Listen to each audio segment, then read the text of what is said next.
Welcome friends. Now let us आगे का जो टॉपिक है हम लोग को नेटवर्क डिवाइसेस या हार्डवेयर के बारे में पढ़ना है। हमारे कंप्यूटर्स नेटवर्क में जो जो डिवाइसेस अटैच होते हैं, जो हमारे नेटवर्क के इस्टेब्लिश करते हैं, जो हमारे नेटवर्क को इस्टेब्लिश करते हैं, उन डिवाइसेस के बारे में हम लोग को समझना है। ठीक है, तो इस नेटवर्क डिवाइसेस में सबसे पहला जो आता है डिवाइस वो आता है एनआईसी, जिसको हम बोलते हैं नेटवर्क इंटरफेस कार्ड, जिसका डायग्राम आप लोग देख भी रहे हैं, ऊपर मॉनिटर पे दिख भी रहा है आप लोग को डायग्राम। अब होता क्या है NIC? Stand alone computer lives in a own world and carries out a task with its own inbuilt resources। मतलब अगर कोई स्टैंडर्ड एलोन कंप्यूटर है तो वो क्या करेगा, वो एकदम इंडिविजुअल होगा, सबसे अलग होगा। But as soon as it becomes a work station, it need an interface to help establish a connection with the network, because without this the work station will not be able to share network resource. Clear? तो network resources को वो share नहीं कर पाएगा, इसलिए उसको अगर work station बनना है तो उसको एनआईसी लगाना पड़ेगा, एनआईसी डिवाइस को यूज करना पड़ेगा। The NIC network interface card is a device that is attached to each of the work station and the server and help the workstation establish all the important connection with the network. Each network interface card that is attached to a workstation has a unique number identifying it, which is known as node address. Clear? मतलब जो भी NIC लगा होगा उसका कोई ना कोई एक यूनिक नंबर होगा, जिसको हम बोलते हैं नोड नंबर या नोड एड्रेस। फुल आगे लिखिए। The NIC is also called the terminal access point (TAP). Different manufacturers have different name for the interfaces. The NIC is also called the NIU, yani it means Network Interface Unit. The NIC manufacturer assign a unique physical address to each NIC card. The physical address is known as MAC address, that is media access control address. हमेशा जो भी NIC होगा उसमें जरूर Mac address होता है। ठीक है, अब मैक एड्रेस के बारे में जान लीजिए। The NIC manufacturer assign a unique physical address to each NIC card. This physical address is known as media access control address, that is MAC address. A MAC address is a 6-byte address with each byte separated by a colon, that is separated by a colon। ठीक है, तो जो भी Mac address होगा वो 6 bite का होगा और हर बाइट जो होता है वो कोलन से क्या होता है, सेपरेटेड होता है। अब 6 बाइट में होता क्या है, the MAC address is actually the number assign to a network card of your computer. The first 3 bytes of the MAC address are manufactured ID, and the last 3 bytes are the card number that show the card number of that NIC device। ठीक है, तो clear होता है। तो यानी इसका मतलब क्या है कि हमारे 6 डिजिट जो भी मैक एड्रेस होगा वो 6 बाइट का होगा। 3 बाइट जो होते हैं उसमें मैक एड्रेस जो होते हैं मैन्युफैक्चरर्स के एड्रेस होते हैं। जैसे मैन्युफैक्चरर्स में HP हो गया, ठीक है, HP हो गया, या लेनोवो ने बना लिया, या किसी भी कंपनी ने बना लिया, तो उसका जो 3 बाइट का जो डिजिट होगा वो उसका मैक एड्रेस होगा। और जो अदर 3 बाइट डिजिट होगा वो क्या होगा, उसका एनआईसी का जो नंबर होगा, उस डिवाइस में जो डिवाइसेस लगा हुआ उसका जो एड्रेस होता है उसको बोलते हैं। The MAC address refer to the physical address assigned by the NIC manufacturer. यानी मैक एड्रेस क्या होता है, फिजिकल एड्रेस होता है जो एनआईसी के जो मैन्युफैक्चरर हैं उसको असाइन करते हैं। तो यानी क्या हो गया, एनआईसी जो होता है, एनआईसी में मैक एड्रेस होता है, और जो मैक एड्रेस होता है वो 6 डिजिट का होता है, 3 डिजिट मैन्युफैक्चरर डिजिट होता है, और 3 डिजिट जो होता है वो उसका जो भी कार्ड नंबर होता है वो सारा असाइन होता है। आप जानते भी हैं, जैसे आपके मोबाइल में IMEI नंबर होता है, वो IMEI नंबर जब डबल सिम है तो दो IMEI नंबर होते हैं। उसी तरह से एक IMEI जो IMEI नंबर का मतलब जहां पे एक हार्डवेयर लगा हुआ है जो परमानेंट फिक्स होगा, कभी भी मोबाइल का IMEI नंबर नहीं बदलता है। उसी तरह से एनआईसी का भी कभी भी मैक एड्रेस नहीं बदलेगा, वो उसका परमानेंट नंबर होता है। नेक्स्ट जो डिवाइस है वाईफाई डिवाइस। अब हम लोग जानते हैं वाईफाई डिवाइस जो है आजकल जो है बहुत ज़्यादा वाईफाई यूज़ किया जा रहा है। तो आजकल जो हमारे लैपटॉप्स आ रहे हैं उसमें वाईफाई डिवाइस पहले से लगा होता है, लेकिन जो पुराने लैपटॉप्स होते हैं या आपका घर का जो पर्सनल कंप्यूटर है, पीसी कंप्यूटर है, पर्सनल कंप्यूटर है, वो पुराना अगर कंप्यूटर है तो उसमें वाईफाई डिवाइस नहीं लगा होगा। तो उस डिवाइस को क्या करते हैं, अलग से मैन्युफैक्चर्ड कराना, यानी मैन्युफैक्चरर्स एक अलग से डिवाइस हम लेंगे और उसको उस मदरबोर्ड में असेंबल कर देते हैं। ठीक है, मदरबोर्ड में वो लग जाता है। ठीक, इसके पहले आप लोग डायग्राम भी देख रहे हैं, यहाँ पे वाईफाई डिवाइस अलग से भी आता है, लेकिन आजकल जो वाईफाई डिवाइस आ रहा है वो लैपटॉप में, कंप्यूटर में और हमारे फोन्स में वो इनबिल्ड हो रहा है, उसमें हमको अलग से लगाने की कोई जरूरत नहीं है। तो वाईफाई डिवाइस का आप लोग देख भी रहे हैं। तो वाईफाई होता क्या है? A Wi-Fi card is either an external or internal local area network adapter within a building built-in wireless radio and antennas. The most common Wi-Fi card used in desktop computer are PCI Express Wi-Fi card made to fit the PCI Express card slot on the motherboard.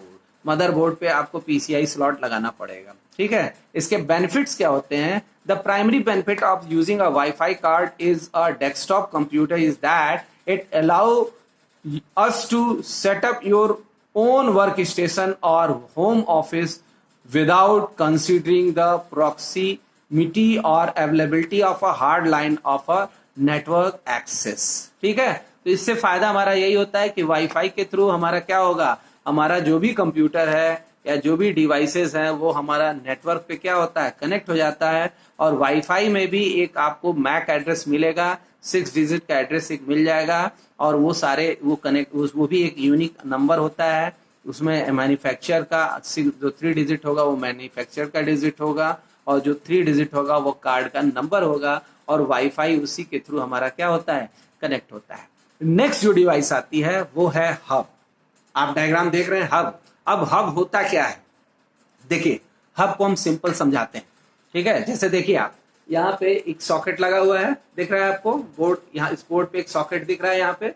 अब इस socket में क्या होगा कि अगर हमको मान लीजिए एक से ज्यादा अप्लायंसेस को लगाने हैं, जैसे मान लीजिए इस सॉकेट में हमको, इस वाले सॉकेट में हमको फ्रिज भी लगाना है, टीवी भी लगाना है, कूलर भी लगाना है, वॉशिंग मशीन लगाना है, कई सारे डिवाइसेस को लगाना है। तो हम क्या करेंगे, हम ये करेंगे कि हम एक एक्सटेंशन बोर्ड लाएंगे और एक्सटेंशन बोर्ड में मल्टीपल स्लॉट्स बने होते हैं, मल्टीपल पोर्ट्स बने होते हैं, सब सारे डिवाइसेस को लगाने के लिए, अप्लायंसेस को लगाने के लिए मल्टीपल पोर्ट्स बने होते हैं। तो हम करेंगे क्या कि एक मेन सप्लाई इस बोर्ड से निकालेंगे और एक तार इसमें निकाल करके और एक बोर्ड पे लगा देंगे और सारे जो washing machine, cooler, fridge, TV, ये सारे डिवाइसेस को उस पर क्या कर देंगे, प्लग कर देंगे। ठीक, तो अब क्या होगा, एक साथ सारे डिवाइसेस हमारे कनेक्ट हो गए। तो ये सेंट्रल रूट ब्रांचिंग, और वो जो सॉकेट है या जो एक्सटेंशन बोर्ड है उसी को हम बोलते हैं हब। हब भी क्या होता है, हर कंप्यूटर में हम एक से ज्यादा जब when we are attach more than one computer to a network, then we using hub. So hub is a hardware device used to connect several computers together. A hub contains multiple independent but connected modules of network and inter-network equipments. A similar term is connector. ठीक है, तो ये main जो इसका term होता है वो क्या होता है, कनेक्टर होता है, और एक से ज्यादा कंप्यूटर्स को, हार्डवेयर्स को आपस में क्या कर सकता है, कनेक्ट कर सकता है। A connector is a device that provides a central connection point for cables from a workstation, server and peripherals. ठीक है, तो वर्क स्टेशन होगा, वो सेंट्रल कनेक्शन पॉइंट देगा, सर्वर को देगा, और पेरिफेरल्स मींस क्या होता है, what is meaning bye peripheral? Peripheral means जो भी डिवाइसेस कंप्यूटर से अटैच्ड होते हैं वो सब पेरिफेरल्स होते हैं। जैसे for example printer, scanner, speaker, जो भी डिवाइस लगे हुए हैं वो नेटवर्क पे अगर किसी कंप्यूटर से कनेक्ट हैं तो उनको हम बोलते हैं पेरिफेरल्स बोलते हैं। नेटवर्क पे एक से ज्यादा कंप्यूटर भी कनेक्ट हो सकते हैं, हो सकता है लेजर प्रिंटर कनेक्ट हो सकता है डॉट मैट्रिक्स कनेक्ट हो, इस तरह से मोर देन वन कंप्यूटर भी क्या हो सकते हैं, कनेक्टेड होते हैं। ठीक है, अब basically hubs are multi slot connectors into which a number of multi-port carried can be plugged to provide additional access to as the network grow in size. ठीक है, hubs can be either passive और active. There are two types of hub, that is one is active hub and second one is passive hub. ठीक है, तो hub basically हम लोग ने समझ लिया कि हब एक तरह का एक्सटेंशन बोर्ड होता है जहां भी एक से ज्यादा कंप्यूटर्स को व्हेन कनेक्ट करना होता है, एक से ज्यादा कंप्यूटर्स को जब एक नेटवर्क पे कनेक्ट करना होता है तो हमको एक एक्सटेंशन बोर्ड चाहिए। वो बोर्ड क्या करेगा, वो बोर्ड पे, उस बोर्ड पे हम मल्टीपल्स एक कनेक्शन मेन सर्वर से एक कनेक्शन लेते हैं, जैसे हमने बोर्ड का एग्जांपल बताया, एक कनेक्शन हम लेते हैं सर्वर से और सारे कंप्यूटर्स को उस पे क्या कर देते हैं, माउंट कर देते हैं, लगा देते हैं with the help of network cables. ठीक है, नेटवर्क केबल्स के थ्रू उसको क्या कर सकते हैं, कनेक्ट कर सकते हैं। ठीक, अब हब जो होते हैं वो दो तरह के होते हैं, एक होता है एक्टिव हब, दूसरा होता है पैसिव हब। ठीक है, तो अब देखिए एक्टिव हब क्या करता है। हमने बताया था आप लोगों को कि जो केबल जब हमने पढ़ाया तो हमने बताया था कि जो केबल की जो डिस्टेंस होती है, हमने बताया था सबसे शानदार जो केबल होता है वो केबल होता है ऑप्टिकल फाइबर केबल। और हमने बताया था उसमें कि 80 किलोमीटर के बाद हमको 80 से 100 किलोमीटर के बाद हमको फिर उसमें रिपीटर लगाने की जरूरत होती है, क्योंकि होता क्या है कि जैसे जैसे लेंथ बढ़ती है, टाइम बढ़ता है, नेटवर्क जो सिग्नल्स होते हैं वो धीरे धीरे क्या होते जाते हैं, वीक होते चले जाते हैं। तो सिग्नल्स की स्ट्रेंथ को बढ़ाने के लिए हम क्या करते हैं, एम्पलीफायर लगाते हैं, जगह जगह रिपीटर लगाते हैं, एम्पलीफायर लगाते हैं, बूस्टर लगाते हैं, जो सिग्नल्स को फिर से स्ट्रॉन्ग कर देता है। ठीक है, हमने बताया भी था कि जैसे अगर हम जो बोल रहे हैं, ठीक है, तो हम एनालॉग सिग्नल के फॉर्मेट में बोलते हैं, तो जैसे जैसे डिस्टेंस बढ़ता है वो सिग्नल धीरे धीरे आगे चल के क्या होता है, वीक होता चला जाता है। तो वीक जब होता चला जाएगा तो इसका मतलब हमको माइक लगा करके उसको एम्पलीफाई करना पड़ता है। तो माइक भी एक तरह का क्या काम करता है, एम्पलीफायर की तरह से वर्क करता है। ठीक है, तो इसी तरह से एक्टिव हब में क्या होता है कि होता क्या है कि अगर हमने सर्वर से लगा दिया है और अगर केबल्स की जो लेंथ है वो अगर ज्यादा हो जा रही है तो ये केबल्स की लेंथ ज्यादा हो जाएगी, तो हमारा सिग्नल जो आएगा एक जगह से दूसरी जगह पे जब आएगा, हब पे अगर आएगा तो वो सिग्नल क्या होता है, वीक होता चला जाता है। तो एक्टिव हब क्या करता है, जो वीक सिग्नल आते हैं उसको भी एम्पलीफाई कर देता है, उसको भी बूस्टअप कर देता है और बूस्ट करके फिर से जो है अदर नेटवर्क को वो फिर ट्रांसमिट कर देता है। तो एक्टिव हब की एक खासियत होती है कि active hub electrically amplify the signal as it's move from one connected device to another, and active hubs are used like a repeaters to extend the length of a network। मतलब इस तरह से जो भी आएगा, जो भी एक्टिव हब में आता है, अगर एक्टिव हब है तो वो क्या करता है, सिग्नल को बूस्टअप कर देता है और सारे पोर्ट को, सारे डिवाइसेस को, जो भी कंप्यूटर्स उससे अटैच होते हैं उनको बूस्ट करके वो ट्रांसमिट कर देता है। तो ये एक्टिव हब की खासियत होती है। इसी तरह से दूसरा हब जो होता है वो होता है पैसिव हब। अब पैसिव हब क्या होता है, अब पैसिव हब में ये खासियत होती है कि पैसिव हब का क्या करेगा, वो एकदम जस्ट लाइक एक्सटेंशन बोर्ड है, उससे उसको कोई मतलब नहीं है कि सिग्नल हमारा वीक आ रहा है कि स्ट्रॉन्ग आ रहा है। वो जिस फॉर्मेट में सिग्नल आता है उसी फॉर्मेट में वो क्या कर देता है, ट्रांसमिट कर देता है। आप डायग्राम भी देख रहे होंगे हब का, आपको दिख रहा होगा हब, तो hub just like extension board होता है और कोई जरूरी नहीं है, डायग्राम में तो छोटे छोटे डिस्टेंस दिए हुए हैं। ये हो सकता है कि हब का जो डिस्टेंस हो या हब में जो कंप्यूटर्स अटैच हो रहे हैं या जो केबल आ रही है वो 1 किलोमीटर 2 किलोमीटर तक के भी केबल्स हो सकते हैं, ऐसा भी हो सकता है। तो अब जब डिस्टेंस बढ़ेगा तो सिग्नल हमारा वीक होगा और सिग्नल अगर वीक होता है तो फिर उसको हमको एम्पलीफायर लगाकर उसको एम्पलीफाई करना पड़ता है। तो पैसिव हब की एक खासियत होती है the passive hub allows the signal to pass from one computer to another without any change, यानी कोई चेंजेस नहीं करेगा, वो जिस फॉर्मेट में सिग्नल आ रहा है उसी फॉर्मेट में वो क्या करता है, डेटा को फिर से ट्रांसमिट कर देता है, उस सिग्नल्स को ट्रांसमिट कर देगा, वो सिग्नल हमारा किसी भी फॉर्मेट में क्यों ना हो। तो एक्टिव हब जो होता है जस्ट लाइक एक्सटेंशन बोर्ड होता है। तो हमेशा याद रखिए हब जो है बहुत इंपॉर्टेंट है। और हब जो होते हैं दो तरह के हब होते हैं, एक होते हैं एक्टिव हब, दूसरा होता है पैसिव हब। एक्टिव हब क्या करता है, इलेक्ट्रिकली एम्पलीफाई कर देता है, सिग्नल को बूस्ट कर देता है और फिर से ट्रांसमिट कर देता है, जिसको जो जहां जहां कंप्यूटर्स अटैच होते हैं एक्टिव हब के साथ। पैसिव हब क्या करता है कि जिस तरह से सिग्नल आ रहा है उसके पास उसी फॉर्मेट में वो सिग्नल क्या कर देता है, ट्रांसमिट कर देता है। तो ये एक्टिव और पैसिव हब हो गया। हब बहुत इंपॉर्टेंट डिवाइस है, बहुत पूछा जाता है, नेटवर्किंग के कॉन्सेप्ट में हब का बहुत इंपॉर्टेंट है। तो हब एक तरह हमेशा ध्यान रखिए, hub is a hardware device that is used to connect several computers together and it create a central connection point. ये हमेशा क्या करता है, सेंट्रल कनेक्शन पॉइंट यूज किया जाता है। स्टार टोपोलॉजी में हम हब का यूज बहुत करते हैं, ज्यादातर बहुत यूज किया जाता है हब का। नेक्स्ट जो डिवाइस है स्विच, ये भी हार्डवेयर डिवाइस है, नेटवर्क हार्डवेयर डिवाइस है। हम जहां जहां हब को यूज कर सकते हैं वहां वहां हम स्विच को भी यूज कर सकते हैं। हब और स्विच में बस थोड़ा सा डिफरेंस ये होता है कि ये भी स्विच भी जो होता है वो एक्सटेंशन बोर्ड ही होता है। हब में क्या होता है कि हब में ट्रैफिक, स्विच में क्या होता है कि स्विच जो होता है थोड़ा सा इंटेलिजेंट होता है। वो क्या करता है, ट्रैफिक को कंट्रोलिंग करता है।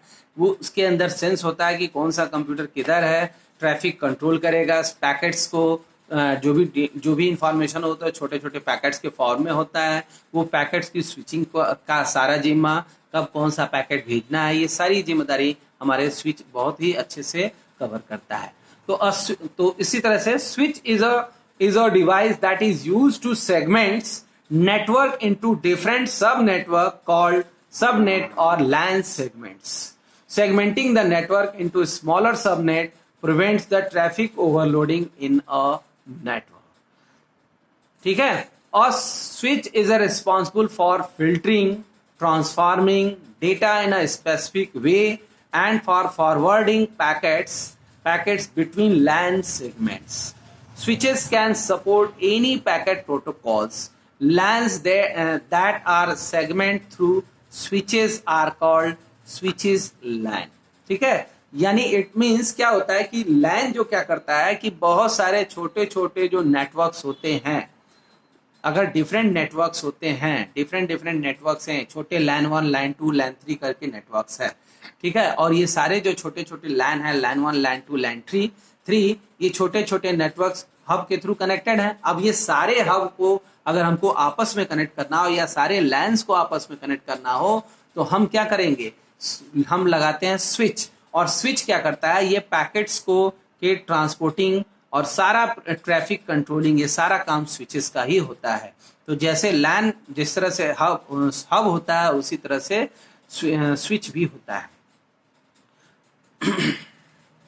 Switch would be like a phone system with private lines in place of the hub party line. For instance, Marin Sen at the Moria Hotel call Levinson in other room and the operators are the phone switch connected to two of them or dedicated lines। ठीक है, अब जैसे देखिए आपका आता है, होता क्या है कि जिस तरह से एक होटल है मान लीजिए, उस होटल में अगर क्या होता है छोटे हर रूम में टेलीफोन्स लगे होते हैं, तो वो सब हमारा समझ लिए स्विच से कनेक्टेड होते हैं। अब बाहर से कोई अगर कॉल आ रही है, ठीक है, बाहर से कॉल आई तो अब किस हब में ट्रांसफर करना है, किस रूम में ट्रांसफर करना है, ये जो रिस्पॉन्सिबिलिटी होगी ये स्विच की होगी। स्विच क्या करेगा, तुरंत जिस नंबर का कॉल आएगा उस नंबर को लोकेट कर देगा, यानी हब के थ्रू होते हुए उस रूम नंबर में वो फोन कॉल चली जाएगी। तो ये स्विचिंग का काम होता है। स्विच जो होता है बहुत ही स्मार्ट बोला गया है, बताया गया। इसी तरह से एक अलग डिवाइसेज आती है ब्रिज। ब्रिज जो होता है, ब्रिज क्या करता है हम जान भी रहे हैं। ब्रिज क्या करता है, जो नेक्स्ट जो डिवाइस है, नेटवर्क डिवाइस है, दैट इज ब्रिज। ब्रिज का काम क्या होता है, जैसे ब्रिज क्या करता है कि दो डिफरेंट सेम मतलब जो भी चीजें होती हैं, दो किनारों को वो आपस में क्या करता है, जोड़ता है। और ब्रिज इसी तरह से यहाँ पे भी क्या होता है, दो नेटवर्क अगर एक दूसरे के किनारे हैं, एक दो डिफरेंट नेटवर्क्स को हम आपस में कनेक्ट करना होगा तो हमको ब्रिज लगाना पड़ेगा। So bridge is a device that lets link two networks together. Bridge are smart enough to know which computers are on which side of the bridge, so they only allow those messages that need to get to the other side of the cross the bridge। ठीक है, bridge can handle network that follow same protocols। ठीक है, तो bridge क्या करता है कि bridge जो है नेटवर्क डिफरेंट नेटवर्क्स को कंट्रोलिंग का काम करता है। और अगर एक नेटवर्क से दूसरे नेटवर्क में डेटा ट्रांसमिट होता है तो वो ब्रिज के थ्रू होता है, और वो जानता है कि हमारा कौन सा कंप्यूटर किस तरफ है। तो ब्रिज भी जो होता है बहुत इंपॉर्टेंट डिवाइस है, नाम से ही लग रहा है ब्रिज। ब्रिज मतलब कि दो डिफरेंट जैसे ब्रिज जो होता है किनारों को जोड़ता है, उसी तरह दो डिफरेंट नेटवर्क्स को आपस में जोड़ता है। नेक्स्ट एक डिवाइस आती है रूटर। रूटर बहुत इंपॉर्टेंट है। रूटर क्या करता है, नाम से ही लग रहा है, रूटर क्या करता है कि रूट डिसाइड करता है। रूट मतलब कि कहाँ से डेटा हमारा ट्रांसमिट होगा, किस तरह से डेटा ट्रांसमिट होगा, ये सारा डिसीजन जो होता है वो रूटर के पास होता है। तो router is a device that work like a bridge but can handle different protocols. It is known as router.